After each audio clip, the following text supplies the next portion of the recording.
Dave, what do you think about clinics that are offering retatrutide? This is one of the most common questions that I've been getting from the community lately, and let's unpack it together. Let me start by saying I am a firm believer that patients who are living with the chronic disease who do not respond to the current treatments that are available on the market should have access to become a willing participant in a clinical trial where there's a drug that may offer them benefit. That said, the flippant nature with which many in the community approach retatrutide should be met with some caution. The current GLP-1s on the market, like semaglutide or tirzepatide, come with it the risk of an increase in beats per minute by about 2 to 4. But in recent phase 2 data that was published by Eli Lilly on retatrutide, you can see here the increase in beats per minute along with the weeks on the trial. Each one of these lines represents the dose a patient was on. At the highest dose, you see a sustained increase in beats per minute of about 10 beats per minute.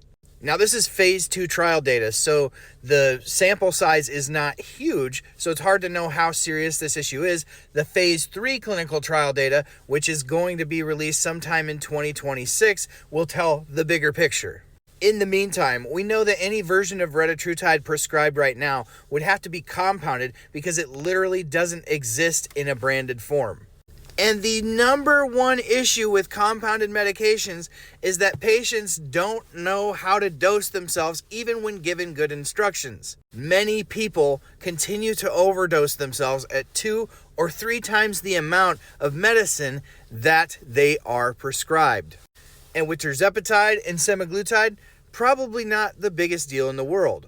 But in this clinical trial where we saw an increase of 10 beats per minute, when slowly titrating up the doses, one could imagine that somebody who slams their system with 2 or 3 times the amount of drug that they've been prescribed, either advertently or inadvertently, could cause great harm. 10 beats per minute becomes a lot more pronounced when you all of a sudden have a ton of the drug in your system that we didn't see in this clinical trial.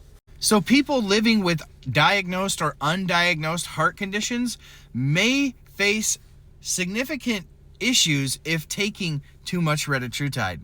And if somebody gets hurt, it's going to cast a dark shadow over all compounds. And as we know, tens of millions of people have been relying on compounds over the last couple of years.